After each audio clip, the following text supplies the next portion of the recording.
All right, so here's our sketch which we're going to edit, and what we're going to do now is make some little guides essentially for our saw to move on so that it can cut out the members that we want. So we're going to choose our rectangle tool, and this is going to be our first guide right there. Click. Now it doesn't really matter what these dimensions are, but you really don't need to be taking it any longer than 5 mils by 1. That will be sufficient, and now we're going to do that on the other side.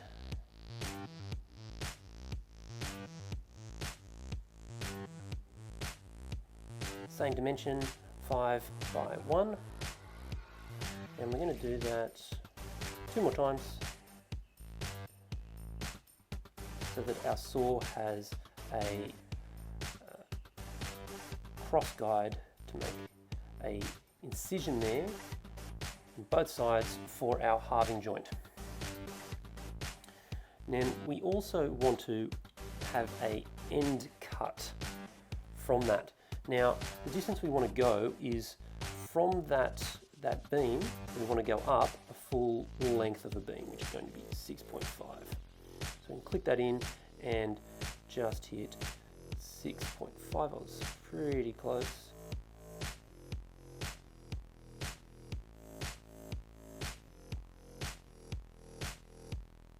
Now to make my life a little bit easier, I'm going to mirror what I just did. So I'm going to create a line to mirror that off.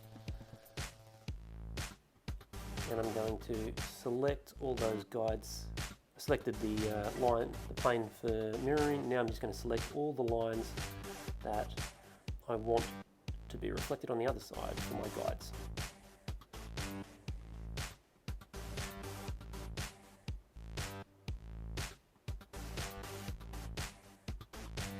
And if I check down the other side, there they are.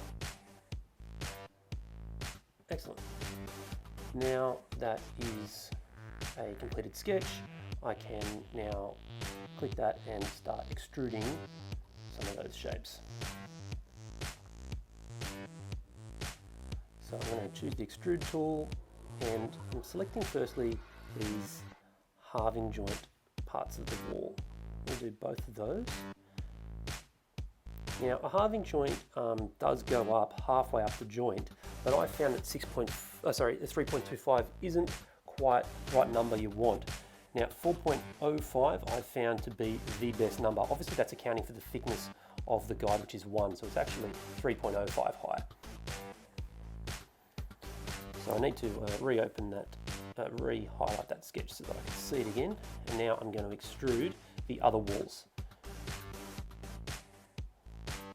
Selecting the rest of them. These ones have a different height, and that height is going to be 9 millimeters high.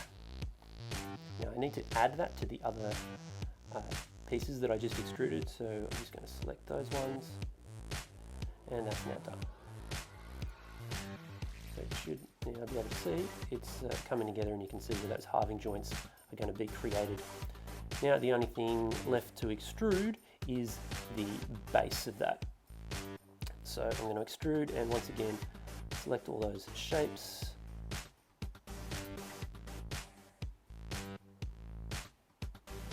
And I'm going to extrude that 1 millimeter.